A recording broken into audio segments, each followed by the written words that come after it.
Tonight, I made an 70s Porsche drift for some reason.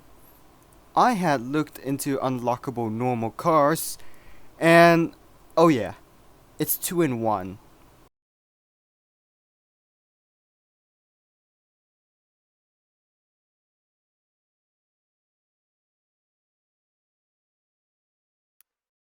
Hello, and welcome to the Gran Turismo in this tonight. Yes, you heard this right. The Gran Turismo, not GT Motorsport. And now, I understand like some of you will prefer GT Motorsport more than the Gran Turismo, but here's the thing. The more you see the Gran Turismo, and the more you hear me say the Gran Turismo, the more likely that you can move on. But some of you was just still can't accept it. And I can understand why.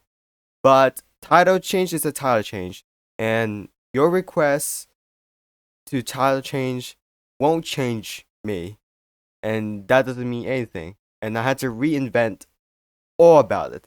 But that doesn't mean it's a reboot. It's still the same thing. It's still GT Motorsport as a nickname. Just that I feel like it's wrong. But I have a feeling that since I played Forza Horizon, and then I thought if I want to do a special episode on that, we would do that. But it will count like treating it as a holiday program. Now, what we have here in this episode is just a little bit of a quick review kind of thing, and all the race tryouts and all the usual stuff and sort of like that, as usual in Forza games. Reviews, try the cars out, and it should be it. Now, what we have here is the I don't know, literally too powerful for 809 PI Ultimate Porsche 9146 1970. Now, believe me, it's a little bit too powerful. So we're looking into this. Tune it. Alright, I'm not used to these buttons now. What we have here is just my usual tuning setup in Forza Motorsport 2. Now, believe me, I don't play Forza Motorsport 2 that much. Just have to say, like, this game is not for me, though. As opposed to, like, Forza Motorsport 3 onwards, and even Forza Motorsport 2023, which I believe you all just gonna get a little bit disappointed and watch, like, the videos about, like, a disaster on Forza Motorsport. I understand that. I know your feelings about the disappointment, but the driving physics, I enjoy it. It just makes sense to be a simcade game to like sort of a thing.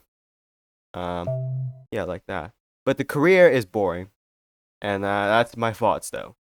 I had to play only test drive for like, like that. Now after looking at my tuning setup on this Porsche here, and that is not even taken from the benchmark. We'll be looking here, and this benchmark is around. Yeah, it seems like powerful on paper, but how does it work? Well, let's just find out and see what's what. Right then.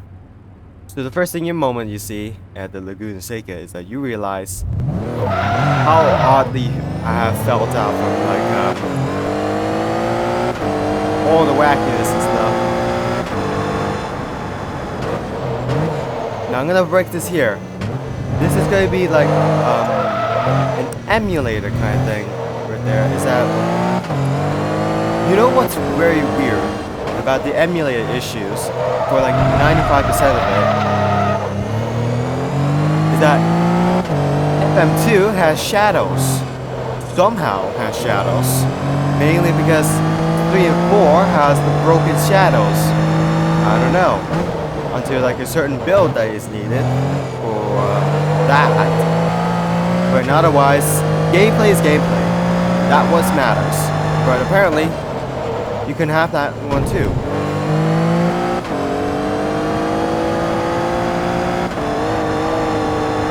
So the thing is about this Porsche here on my own upgrades, this is a little bit too powerful right now.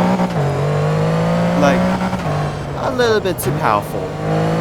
Sometimes I felt spin off, but not too spin off. But you see, if you upgrade certain cars, like especially this old, like this here, it might go like this. But that depends on the tire that you bought for. I don't know, I bought like Bridgestones or racing tire or anything like that.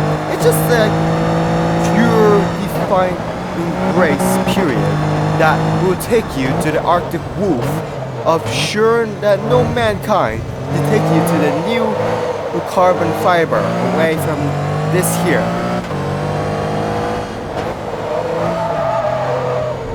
This is not just a holiday program, it just feels like this. Here, I made an accidental drift Porsche here. Yeah, that's how you do it.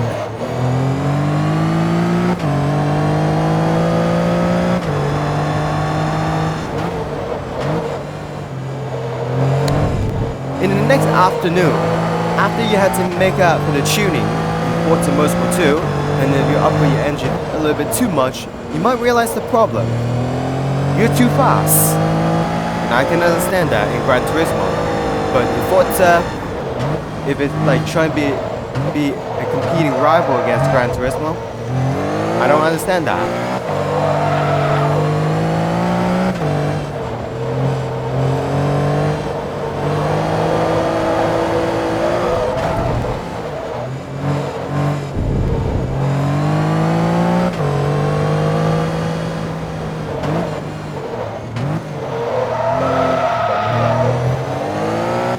Well, this little fella here, being a convertible and that looks very nice looking, it makes me believe something.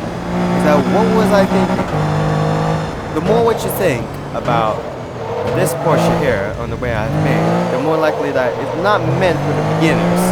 It was rather for the unusual people who just wanted to steal one. And then suddenly they feel like, I'm so good at driving. Assuming you have a license, of course, but that doesn't mean anything like that. All it means is nothing but a petroleum that you have to take in one seat driver, and another is that it's purely low. If you look at the suspension from left and right, and then even looking at the back here, you might realize something. The race suspension, and yes, it feels a little bit too low right now from the looks of it, but it says that it makes sense to be a race car though, but at some extent it wasn't meant to be, because it oversteers a lot, and that meant that it should not belong as a high downforce car, even if that's the mistake.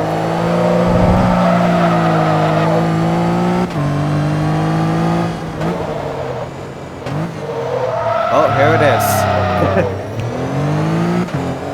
Now what you have here in this 1970 Porsche here, if you look at the headlights here, is that it has a nice headlights. Now if you have this on the nighttime, if that's what you believe, it can look genuinely nice. Like nice little damage here.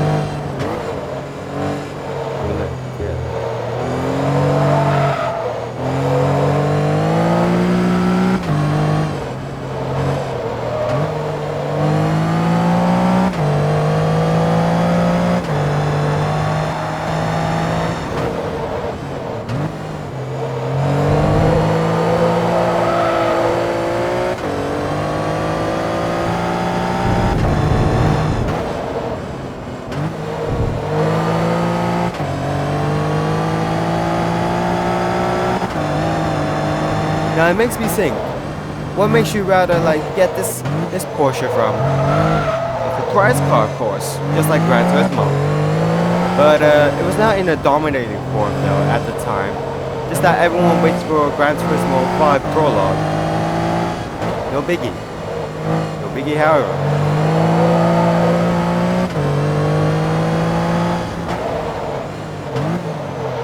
Now, the last part, ooh.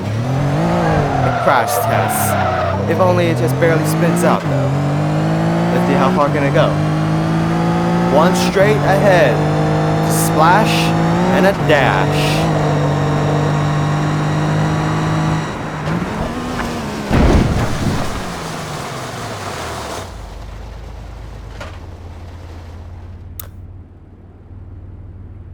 I'm looking at the damage here. Crash checks is a little bit successful. Let's pause in. Back to the garage. So, what do I think of the 914.6 Porsche? Or Porsche 914.6 in 1970. It's solid, but assuming if you put it in stock. But looking at the upgrades I had on buy upgrades, I say that I have done too much. The bare minimum here. Looking at this, look at that, and look at that. It's just nothing that you can do. That. Well, the platform and handling should make sense. Speed, however, I wasn't sure until I gave it a go. And it's not even worthy for me. You have to go for a quick look, a quick look, a quick look. Another is you addicted.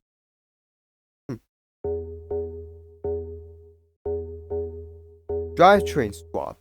What you can assume for a drivetrain swap is just it's just engine swap, but limited though. Now looking at the rarity here, I just don't even understand what's the point of the rarity kind of thing, because all it just did, it just gave you a lot of credits though. I still don't get how it works, but it's alright though, from how I made it. But if you put it on stock, maybe it's a little bit better. It's a fine car though, to be fair. And on top of that, it could be nice for you to like take a little drive in a convertible. But I was looking at the rooftop here. I'm assuming it's convertible, but if it's not, that if you own it and then give it a try, then I apologize. Right then, what we should do is probably not racing, but rather moving on to another thing. But I want to show you like how slightly different it was, because I could be a hypocrite. So looking into this buy car list here, cars unlocked. It just feels like a DLC for here for me. Now you look here. Do I want something like this? A Toyota 1992 Toyota the Supra 2.0 GT twin turbo. It's a fine car though, but it's kind of not worth for me. If you just rather take a little extra step though and say fine. Now other exclusive cars that I want to mention is that you can unlock those, but it's not worth it for me because they're probably feel like it should belong as a DLC car, but not when you unlock it though, because Forza for me, it's a sandbox game and probably has a multiplayer too, but and maybe Addicted Career, but only in like older Forza game. But this one just feels like a Gran Turismo with extra steps. I know I'm a hypocrite again, but I apologize for this. People are just trying to like admit all of these. Now what you're looking at there is the usual Proto Motors that is being in here from Gran Turismo 4. So we have a Proto Motor Aspira. Now what we have in the Proto Motor Aspira is probably just my guess of the information like this. So what we have in the Proto Motor Aspira is that it has like a silver, I think, metallic, and the other colors as well, like a red metallic, blue metallic, yellow metallic, and none of that. But it can have their own names though. It's all about like certain colors of it. Like you can take it like one here. Now looking at this power here, what we have is a 239 kilowatts, and that around like 400 of torque and weight of around 1,090 kilograms. And the front here is, I assume, it's just what we got is that I am unable to look forward to this, but if you see in the rear here, this looks like a Corvette or a Skyline rear taillights, but they look like a little bit shaper. Or maybe they could be inspired from the other rear lights that could be the Ferrari or another Chevrolet or whatever that you can think of. But this here is a rear that it can look like it should belong to being a racetrack. Now it has also like a taillight here on the back rooftop though, just like here. Now the engine here in the back and not at the front, I assume, was just like a big but little V6 according to this power though. Now this front here, if you look at this here, it's a little bit weird. Now looking at the side here, you see like all of it, but the design here, it looks like a spacecraft where that is a little bit too far ahead of the time, but it should have been stuck as a concept car. But Protomoto says, yeah, why not? And then they ended up producing it for around a 25% discount on where I was, around 88,000 credits here, which unfortunately, compared to like Forza Motorsport, the 2023 reboot, that it shows me the original price as opposed to the discount price. Well, that's all I can say about this one. So, yeah. So right now, we're gonna move ahead to Forza Motorsport 3. And yes, it's a duo episode in this one form. So, yeah, no time to waste on this one because it's not worth it for me, but maybe worth it for some of you. And I hope you understand why. And let's just get going to Forza Motorsport 3. Right then. Well, here we are. This is, well, my bias game. That is so-called the golden age of the Forza generation here. Now, believe me, it's probably the best I can do, and I apologize. But from where I was supposed to sit on to is that what we have is a little bit of news before we can move on. Maybe we could do 2 reviews here at one side or another, but that should have been fine here. So what we're showing here is a Toyota Supra 2.0 GT Twin Turbo, as shown here, just like before. But you see in here is the roll cage and all of that here. It looks like a typical Japanese race car on the streets back in the 1990s or 2000s or 80s, so I thought. But anyway, so what we have is a little bit of news here, and we can got a little bit talk about it. So I would say it's gonna be about Forza related stuff before we're gonna move on to the next one. So what we have is gonna be like what I have is the 2 games that I have already said about is the Horizon right now. Yes, I already showed that I've insulted, but I gave it a chance and I'm alright with it. But I said like I wasn't used to the manual transmission in the open one as opposed to like these here, and so I thought. But yeah, I say like it's a fair decent solitary. The only issue I have with the first Horizon is just the lack of in-depth customization though. Actually, it's more of a tuning setup though that lacked it, because all you get is an upgrade and that's it. But on all that, I like it. It just feels alright for me to do a little bit of a holiday special trip. But not really holiday, but rather exaggeration of a holiday that I can make fun of for like this year's Big Mac and then a Silicon Valley, if that's what it takes. And then another imports of there that no one could ever understand, but some people will understand because they seen it. They thought, why not?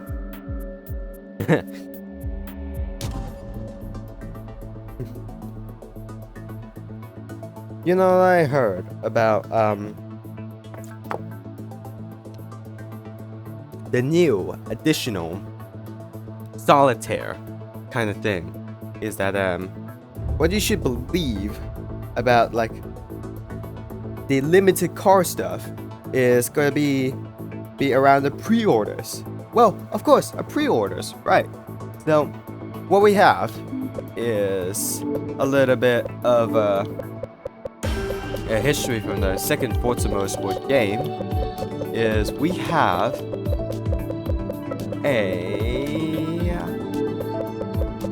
look at the Nissan Forza Motorsport Fairlady Z. Now, you may have seen this as a certain car that was like pre-order of a certain cover and like before. So what it did show on this one, this Fairlady Z was here, is that you could have a new equivalent of like telling people that you love this, and then you say, what makes you love about it? Well, then you don't know actually, because never find out who you are until you realize that you shown out to a review. Now, when you pre-order Forza Motorsport 2 on the certain countries that has this cover car here, and the sort of thing most fans or other racing game fans would just say is like, this is a hero car, whatever that is, nonsense it is. I see it as a marketing car to attract people in. Nothing much here apart from all the usual. So we have this stats here. This is around 6.8 speed and around the 6.1 handling. So it might be here. It's a little bit of an average handling here. The speed is our minimum average, alright, for the making it a little bit higher top speed though. Acceleration, however, that's the strength of this Forza Motorsport Fairlady Z. That means it can go a little bit faster when it's in stock. So, but it's still like dead stuck at the speed though, as far as I mentioned. The launch is fairly average, around 6.7 here. So it could launch very fine at the beginning of the race. As for brakings, however, it's a little bit of weakness here, like 6.2, but handling should be otherwise the only weakness it can have. Looking at this next stats is around like 410 kilowatts of power, and that is alright for the speed.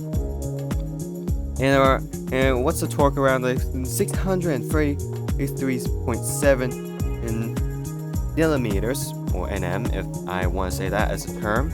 It is fair choice for acceleration. The weight, however, is a fair choice for being heavy, as being looked like a fictional race car. That is around 1,225 kilograms. That is just being made sense for. The weight distribution might be around like 53% up front though. Maybe that should sound like it. Now the displacement or the engine type liters is around 3.8 liters. It's just a fair choice. But looking at this model here, from the actual thing, is that you see here is the fully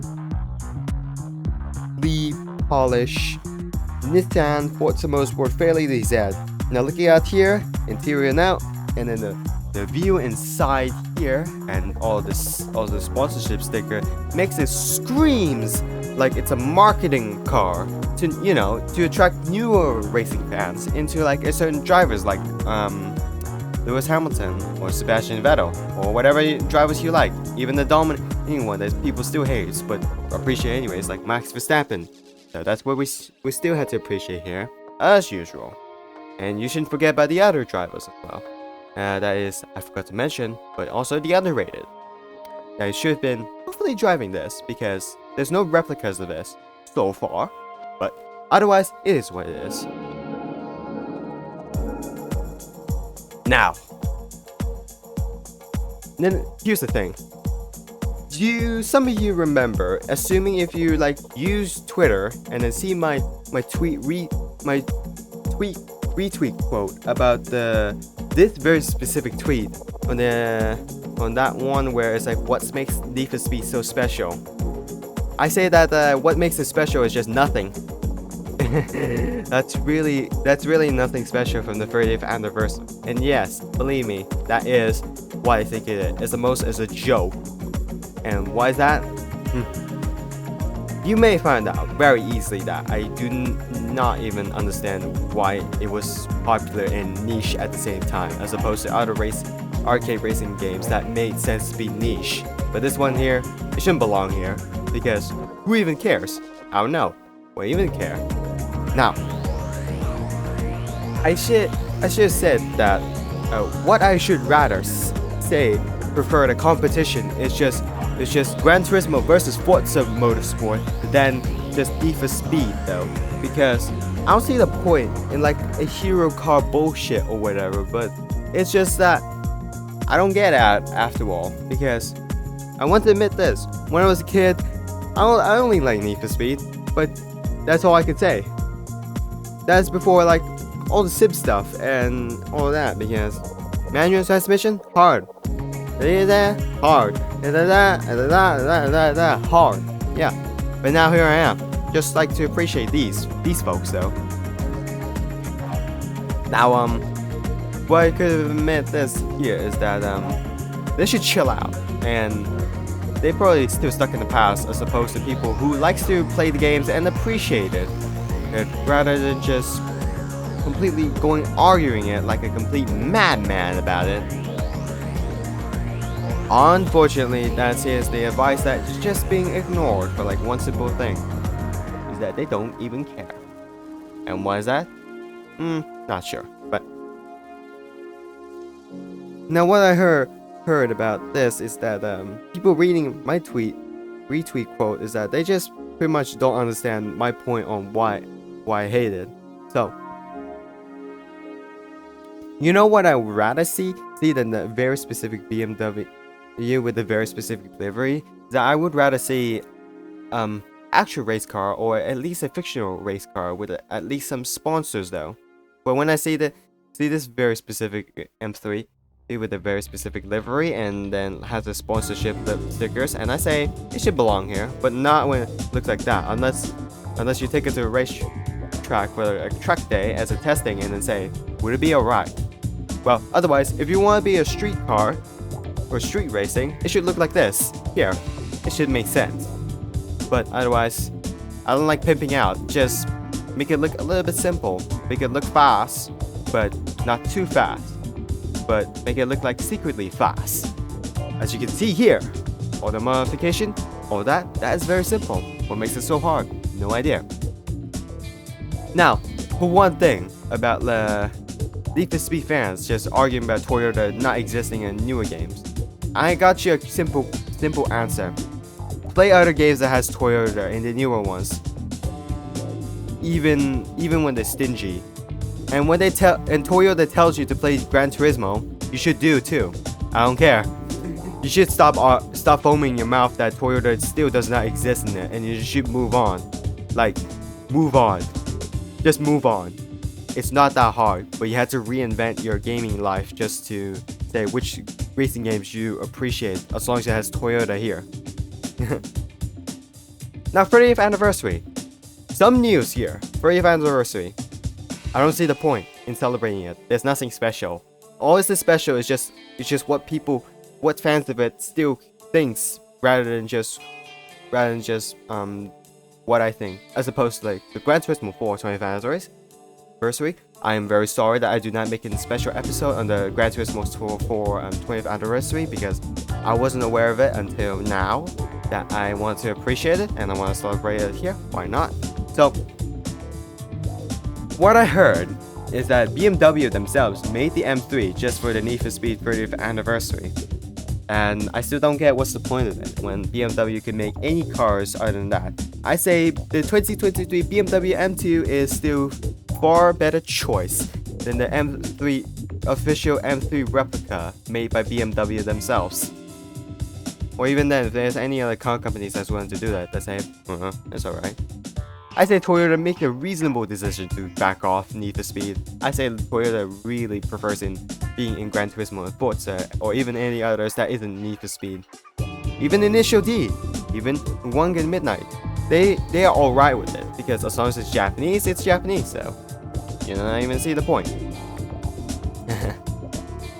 I say Initial D won't be Initial D without Toyotas like this, so this one here should be Initial D, but that's probably what they thought. So all I see in Need for Speed 30th Anniversary is only when people like sucking the EA's exhaust pipe for loving EA that Porsche was only Need for Speed and not realizing that Forza has one. And, oh. Okay. Now where was I? Oh yeah. I was given a food though. Now, anyways, I feel like the Need for Speed fans just literally praise EA for having Porsche exclusive, not knowing the actual motorsport history. And when they found out that Forza, especially the 3, has Porsche in it, if you can give it a second, around like browsing here, and that, whoops, wrong way. This here is the moment when Need for Speed fans sees all of this in Forza Motorsport 3, and then celebrated Forza Motorsport 4 shortly, and Horizon as well, and before finding out that Turn 10 and Playground Games found a way to just make a deal with Porsche, because Porsche realized that it doesn't benefit from EA because they're worthless.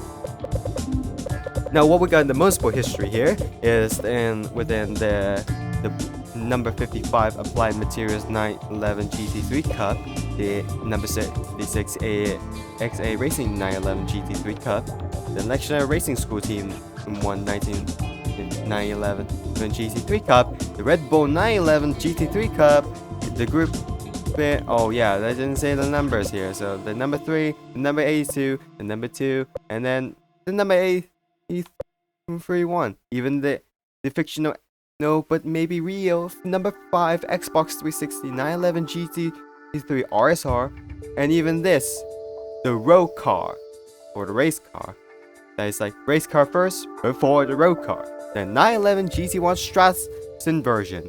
That is what Need for Speed fans never seen this car, because they've only played Need for Speed and they never heard about this. What we can also mention is the number 45 Flying Lizard 911 the GT3 RSR, the number 80, and of course the number 26 Porsche AG 911 GT1 98, and the number 5, the number 7, and Penske Racing RS by the Evo, the number 60, and finally what we got is Group C 19, number 7 Racing Porsche AG 962C 1987. Now most of the Need for Speed fans will see the actual racing cars with the racing liveries and the sponsors. They'll foam out the mouth because they found out that EA just let them until Forza Motorsport 4. What we can also appreciate here is that 914.6 Porsche in Forza Motorsport 3, and that way I can enjoy it just fairly. Same with the 1989 Porsche 944 Turbo, the 911 Carrera RS, the Boxster S from 2003, and all the classics you can have, even the Cayenne. How lovely is that? And even the ugly Panamera Turbo before the redesign. So that's all you can appreciate being a Forza fan for these days. You appreciate Porsche was in there, because Turn 10, with the confidence, and just being Turn 10, managing to sneak in Porsche here without EA realizing until maybe the Need for Speed fans notice them while sucking them just realizing that they don't want to play ball anymore. But then EA lost, and that meant Porsche is now in every games, and now Need for Speed fans still on their own bubble, still believing that Porsche has exclusivities to Porsche, but not really, because Forza was the first to break the bubble, and then Assetto Corsa and the others in 2016 and maybe 2017 is when all the bubble broke. Now, as for the M3 livery here, I think I got this image here from the BMW themselves. I think I just found a low quality image on Google. That is here. This is the real M3. And moving on now, I don't see anything special other than literally any very specific people that just see this and then like, oh, I love this. This is the coolest shit ever. I'm sorry, but could you imagine waking up and remembering that your only favorite car is literally a car with no motorsport history? Unless, even if it's fiction, no sponsors, and it's only in a certain game designed for, it should at least make sense. And have a little bit of history of it. But I don't get it. Even when I was a kid, I just think it's cool, but I don't get it now. I don't get why. I think Need for Speed fans should rather see a Ferrari F40 than just a BMW, okay? Ferrari F40 should be better than that. And all of these on Need for Speed nonsense makes Ferrari themselves look competent and feel better, okay? They're competent. And even then, I would be convinced to having an F40 or any other Ferraris there than even that, or even reviewing any Ferraris in general, or racing Ferraris. Racing Ferraris is cool enough.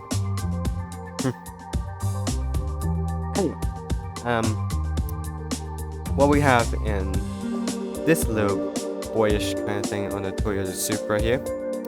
Now, let's think we're just done here before we can have like a race event in this Supra. Some say that he has no choice but realize that our open world racing games exist. Some say that he hates the aggravating fans that obsess over hero cars and treat themselves like the idiot main characters, except Horizon, because I don't know what is that for. Some say that he kisses his phone a lot because, I don't know, it's a new year. He just kisses phones a lot because he's technically a robot, but a humanoid robot. And you know what we call? Is he called the average? And here he goes. And looks like I had to start here from the replay. We're coming in at the very first corner here, and here comes the usual turn. This is coming with the same usual assist. It's the TCS and the ABS on. Nothing much here. Now the second turn here as usual here. Gotta turn down the gear at round 2. It's a nice turn. White back around again, and looks like he's coming out again, and the sun's blaring out like a maniac. Whoa. He speeds up, come along nicely, and that's what we're gonna have.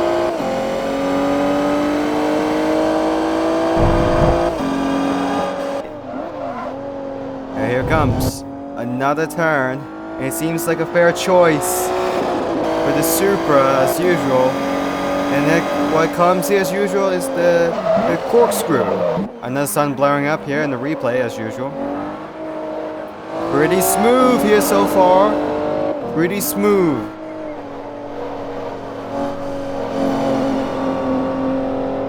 It just looks a little bit nervous here, judging from the fact that it's trying to readjust itself. But oh my god, the sun has been blared off again. Laguna Seca sun really loves that. Here it is. Back as usual, no drama, no usual. All it does is for its job, and off to the sail in the finish line. Too early. Alright. Now, I'm gonna say about this segment here. I was supposed to say that it was meant for like purely stock sports car, supercars, hypercars, race car, whatever that is. But maybe I thought a modified car that is kind of old, and I thought, why not give it a good go? But it's just another example of like trying out something different and then see what they like about it. But I'm gonna give this as a separate leaderboard though, for in case. But otherwise, it will be just the same as like the other stock fast cars. Such like a Ferrari F40 or even the Ferrari California or even the Nissan Skyline and GTR. Can be from R32 to R34 or 35, or even the Mazda 787B, if that's what I assume and they assume. And now what we have here on this lap time that the average got in the Supra. So what he got is 138.982. That's the best lap of the Supra with some upgrades here. Now it's just on this top here as well, on his own leaderboard. Right now, if you wonder what upgrades it, and judging from the count on like B600 on performance index, let's look at this upgrades here. We're gonna look at the engine power. So we have that, and that here I already spent on the other as a fuel system. Ignition, that. Those are the others are just only worth it when it's necessary. This values and that. Some of them just barely matters. Now, just to let you all know, I still always spend on racing stuff here on platform and handling though, regardless, because as long as it works, it works. But believe me, this car is meant for like certain events that I will show you later in the calendar. But why is that? You find out soon. As being opposed to like the others, like these tires here, and I was supposed to like put in some aero appearance here. I was supposed to put it here, I was supposed to put that, and I was supposed to like put that, and then there now. But I thought, just leave it stock looking. No one would recognize it, but you still have to take it easy. And that is the great handicap here.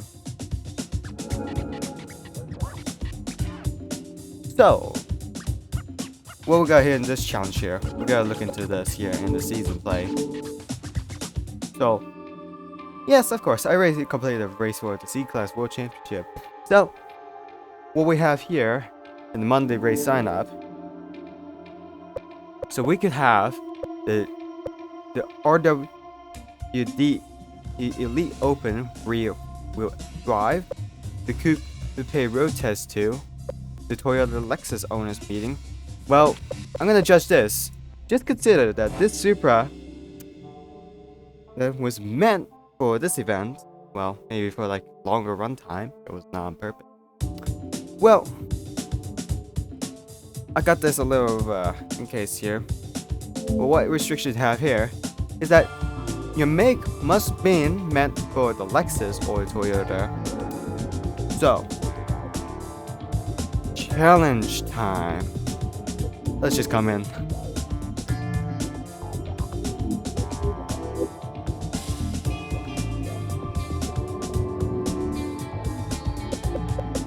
So the challenge is more simple enough. Basically. Or maybe not simple enough. So the challenge I can do is test the Toyota Supra 1992 without the traction control. Let's give it a shot. Now currently we're at the series standing of like at least some degree here. But I feel like this challenge is a little bit too easy with that. So unless I was told, or maybe I told myself that you cannot use rewind, or you use rewind but only in a limited amount. So I'm thinking I'm giving myself with the fact that maybe I'm a little bit faster despite the difficulty. I had to give myself 2 rewinds before I never gonna get a third chance again. Maybe 1 rewind, and then it should be it. So, guess we're heading on out, back and forth, and then we're off to set.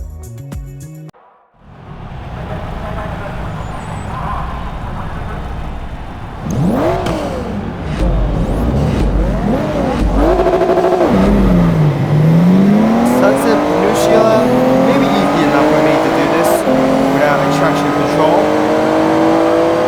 I forgot to mention this is 4-wheel drive, so in the 4-wheel drives are good, so you're more likely to have easier time to deal with than what it usually meant for. And see how far can you go.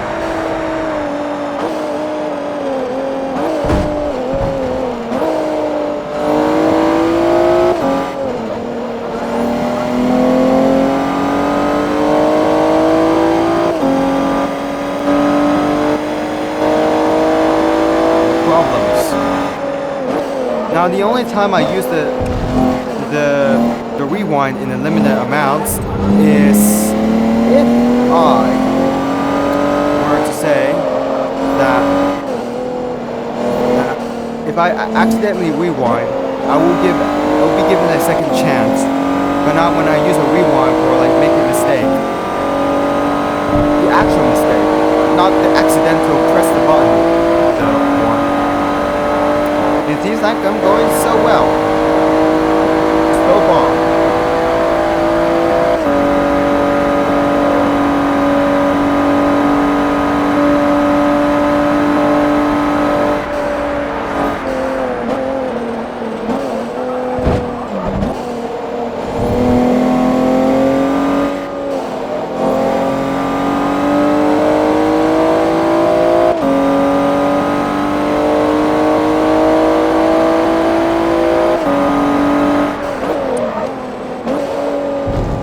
I guess it doesn't allow me to hold back, but now it's all fine and dandy.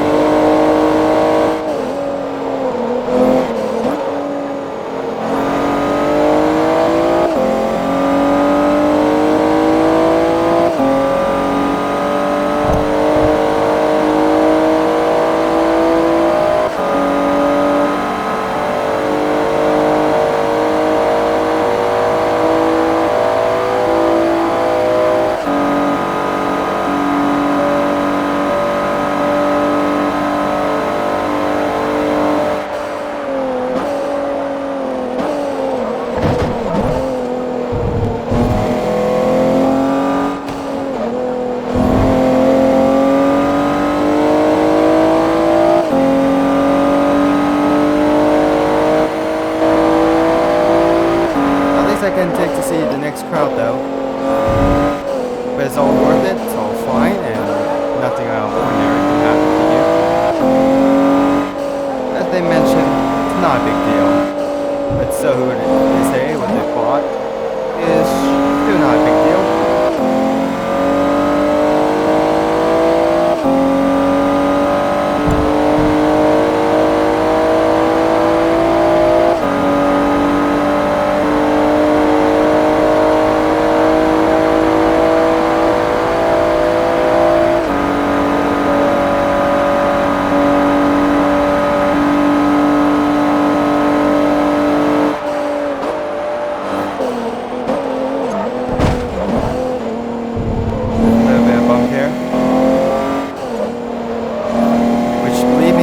Nothing damage.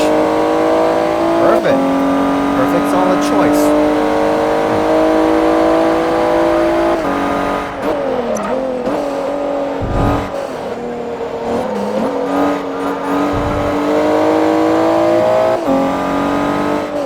I guess that you still feel weak without TCS there, I assume, because you don't upgrade it, you feel like you're gonna spun out.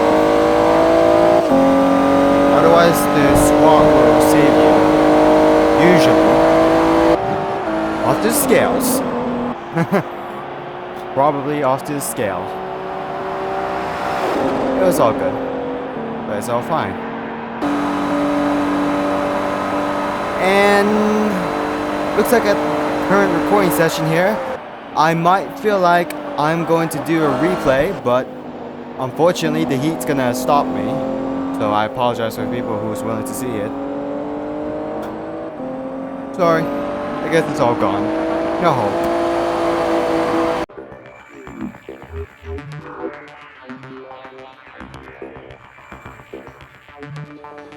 Now trust me when I say this, despite the heat, the fan, and maybe I'm feeling a little bit hypocrite, I still say like, I can use replay, but not at some degree though. Unless I'm willing to, like, I have a lot of free time and I'm a little bit ambitious, then yeah, why not? But this is all I can do. But yeah, I want to admit that low budget means something. It won't always mean a lot of replays, but rather just gameplay. And maybe there's a little bit change here once it's all done and sort of stuff like that. That is what I meant, what I said. But web series still means the show, isn't that right? Sorry. Anyway, we got in the next race. And it looks like we got a short circuit reverse at Maple Valley Raceway. And I have a feeling that it's going a little bit too far. And yes, I've reached level 9 and I got a Camaro. It's alright, but I'm not gonna make a Bumblebee joke. Just unless that I'm willing to do so. Currently, I'm at the first place. Surprise, right? Just that I've beaten a C-Class Toyota Supra in 1998. And the other Celicas. And even the ISF. But disappointing, I know. Well, let's just get to a point where we can move on. For now.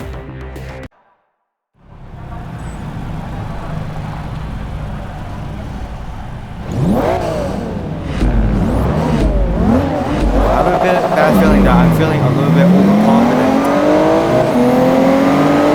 And we're off to sales, but I have a feeling that there's some parts where I'm going to spin off at like last lap. So far I haven't, but I still have a bad feeling.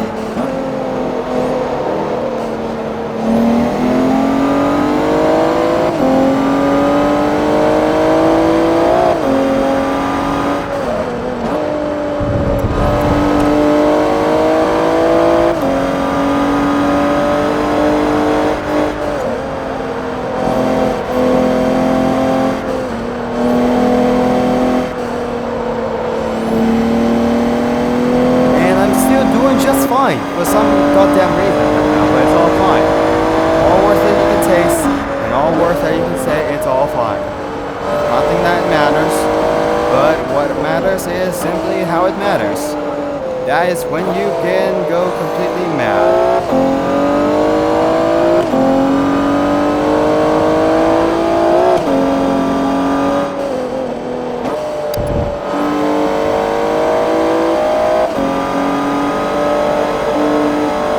Feel the slip.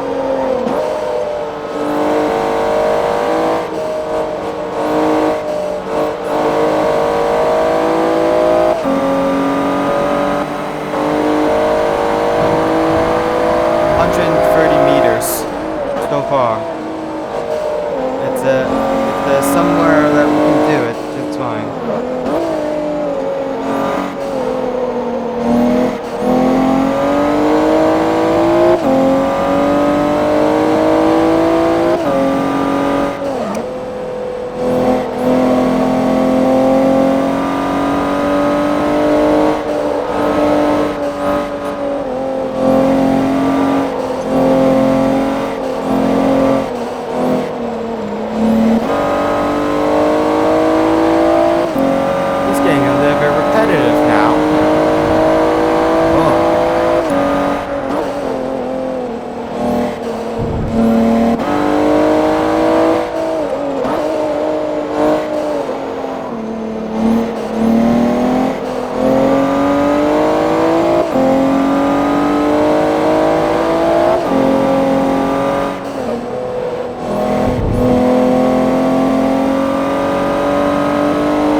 Strong without TCS though.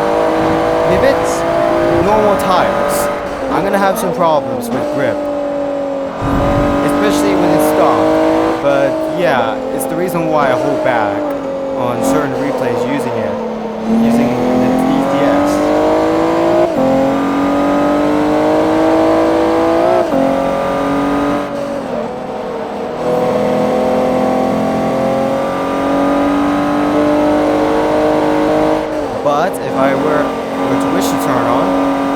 measurement for consistent lap times. And that is the answer to the truth. And the truth is, you don't like spinning off. And so do I. Rightio. Another first, another day. That is weird. It's a little bit of a shame. My only best laps is 41.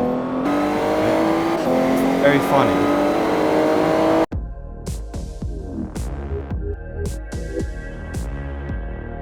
Third race again.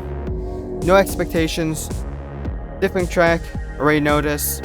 And I have no low expectations for like anyone that's like coming after me, but this is maybe a little bit difficult without the traction control. And let's just see how it goes. But let's just check again. Alright. So I should apologize to the Lexus ISF. Do the race, apologize. Just as usual. But of course, that's how it is.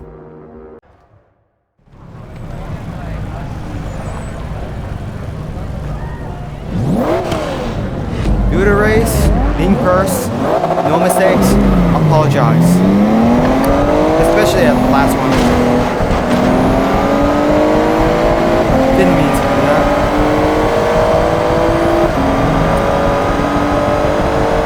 Sorry, I'm on 2 toms. I did not mean to do that.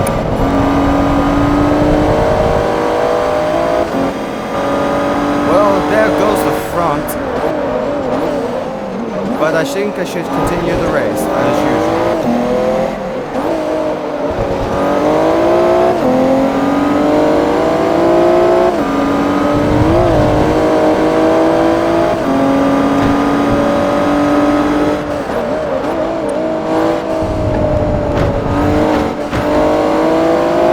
No damage here. But what the damage says, it's just bare minimum. Right. As long as it doesn't break that part where I had to turn the other way around, I should be fine. Yeah, barely keeping scratches, but the taillights are the one that has to be broken like that.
Yeah, I did feel the pain right now. Just before I bited it, but I don't feel the pain. But I stick with the accidental tongue bite though, especially when I ate the sushi here earlier ago. Race finished. I'm sorry, same people. I'm looking at results, same usual, just slightly different. And the problems here, I've accidentally hit someone there. Sorry.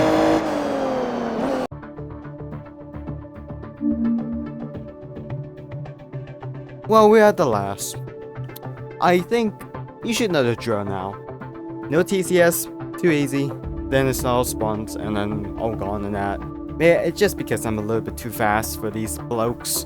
I just didn't realize, but that is until the Forza that has fixed this issue there. But that just feels like an early days of like balancing out. Now looking at this difficulty here, the opponent difficulties are hard, but that's just a little bit too easy without the TC here, unless I'm struggling with a certain car that's prone to oversteering. Then I had to turn it on. Or maybe it's too powerful. Then I had to turn it on. But this tier is just too perfect though. Like, I've managed to make it too perfect. By accident. In the world. Well, if that's ongoing, let's just start the race again. As usual. And another the trickery, it just skips all like checking out all these starting grids, yada yada yada. I guess you already know the drill.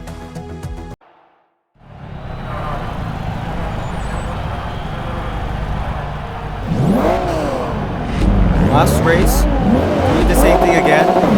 Apologize, as usual. You know the damage I've taken is a little bit more or less. It's like around 513 credits that I have to pay for damage now. But that is bare minimum. And that is unfortunate.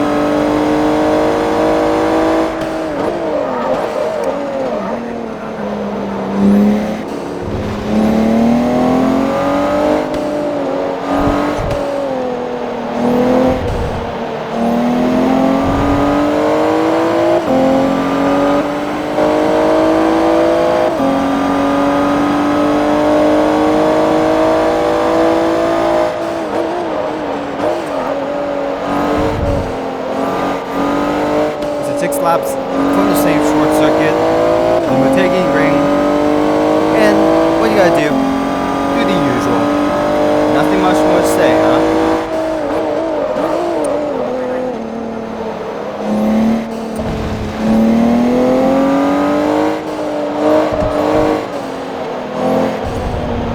This year can have a history on the today's new sushi that everybody loves, even myself too.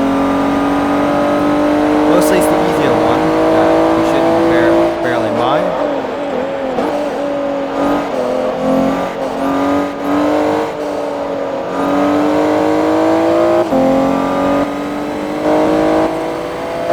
Looking at the meters here, 200 meters, and I'm still too good for the four-wheel drive and the lack of TC or traction control, if that's what you prefer. That means that I can obliterate it as long as I'm not driving an oversteering car or a car that's way too fast. But that's pretty cool, don't you think? Or it's just rather boring-ish. I'm very sorry, but that's what I have to say about that, as usual.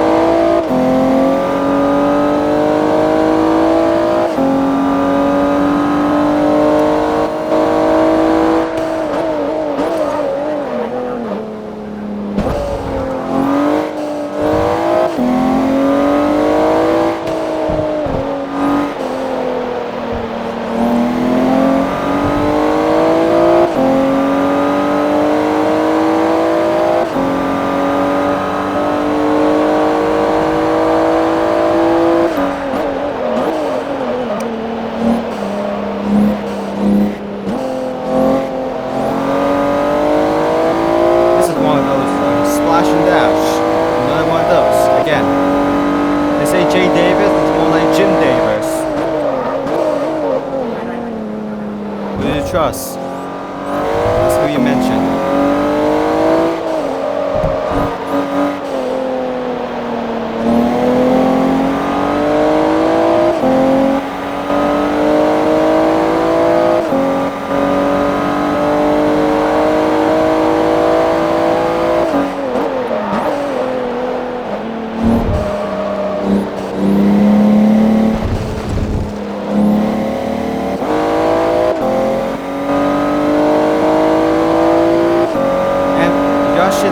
However, is way too far from Davis, though. Davis, my man, you're actually still capable, but you're not that far for me to reach out.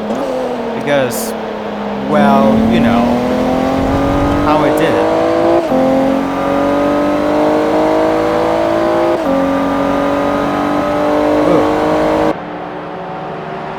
Ooh. What a win streak.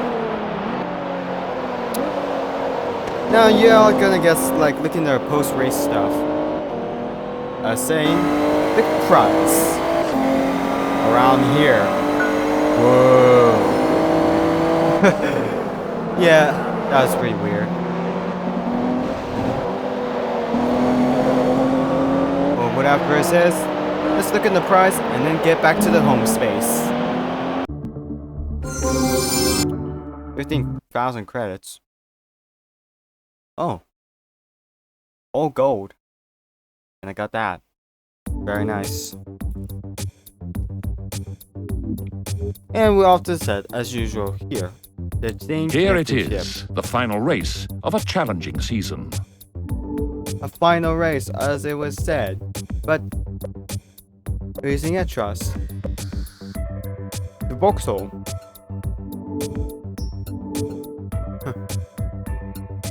Back to the same difficulty.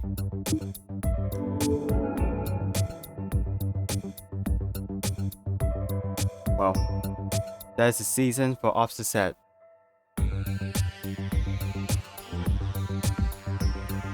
So, what do I think of the Toyota Supra 2.0 GT Turbo? Well, from looking at mine, and then the other in this B-Class, pure twin turbo. I had to take a look again, view it, and then yeah. So what do I think of the Toyota Supra, the 2.0 GT twin turbo, 1992, with some upgrades, I said. Well, looking at this here, this is a fine car when you want to buy it back in the 90s here, when like all the Tokyo streets that blast around and like enjoying the full speed the highway, back when the the police were too slow until they had to whip out like the Nissan GTR and the Lexus LC500 police cars, the cooler one. Yeah, just want to admit, I said that you can miss it, but at the same time you could be a little bit cool to have something that is classy, old, but still works as usual, because there's always the one word that the Japanese will bring out, that's called reliability, and that you should always trust it no matter what. Frankly, so do I.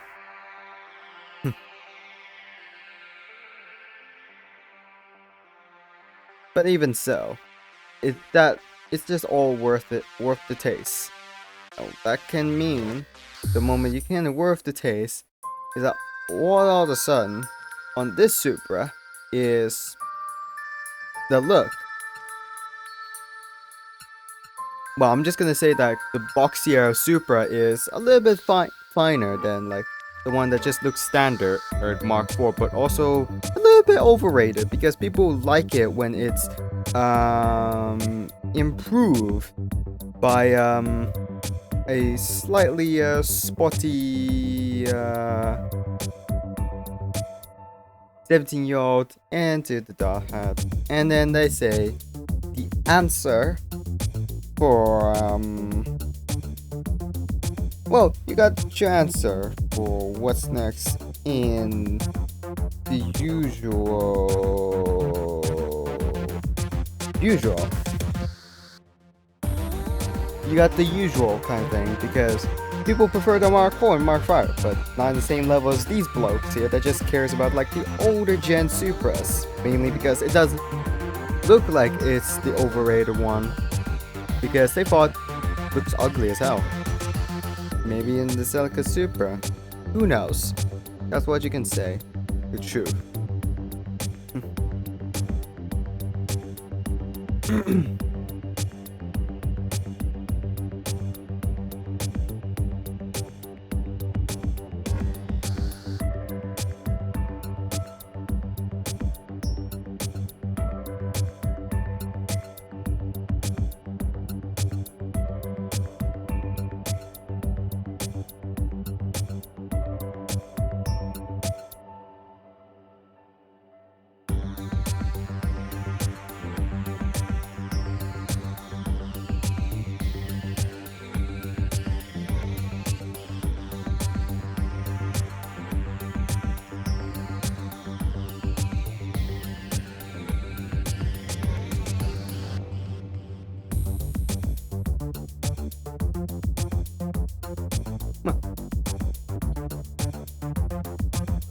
Just looking at the usual. When at the topic of looking for suitable cars at the certain levels, just try and make sure you're looking for like something right. I say you should look for a Civic, an SI Coupe in 1999. So that's when you say you can take it over, and what you can take for buying a Honda is an Accord. Back then.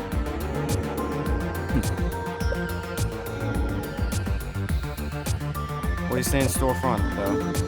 Oh, let's just say I'm gonna give it a shot at painting this Vauxhall though.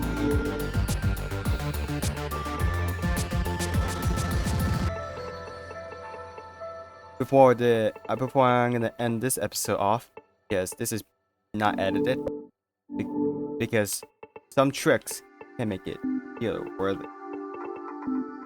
Fine.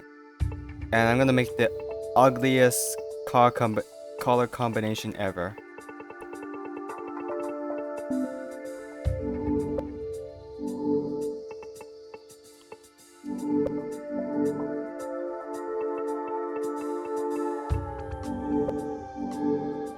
Oh, right, stock rims. Current car will be saved on the paint though. No vinyls, that's because emulator. And once you look at that is I don't know what to say, but it's alright. Now for the tints, however, I'm just gonna make it a little bit like a limo. What you expect from a certain guy that just says a different taste.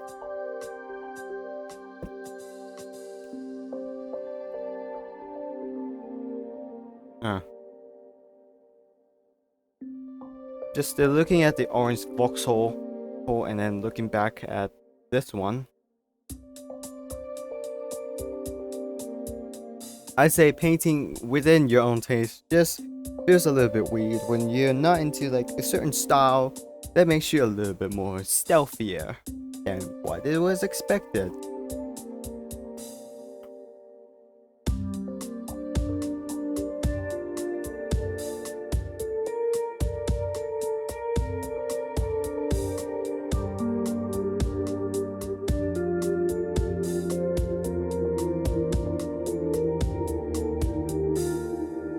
Along with the news that will unfortunate, the replays will be only used for certain things aside from the actual racing, because, well, unless I'm ambitious, it has to save some of my time in editing. And the only time I spend a lot of editing is usually when it's like about like testing a car, or road test review, or even a track test right there, or one lap of trial, or even a test drive in the daily car. Which, if some of you are guessing why I was not here and judging from the views, that is because no one cares. Probably, no one cares, but barely anyone cares at all, actually. Just like the celebrities, the only people that you care is if it's like the certain one that it makes sense to be here. A proper petrol head, of course. But sometimes it's funnier to see the environmentalists just gonna question themselves on like why. And that's what the answer is going to be all about. So, so yeah, unfortunately, the race replay, unless I'm ambitious, it won't be here for as much as often since this episode and onwards. But the only time I do so is when it's necessary for me to be ambitious. But as a singular person that's willing to edit anything, aside from like editing the replays of the road, of reviewing a car, testing it on certain tracks, especially the Nürburgring North Sniper, and then narrating about it, and then when you get yourself an answer, well, combine it with the other race replays. It's just that it's also ambitious. So what's the point, they say? No idea. And that should be it.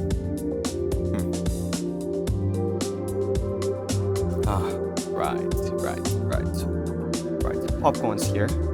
And I have nothing to like explain this more. But yeah.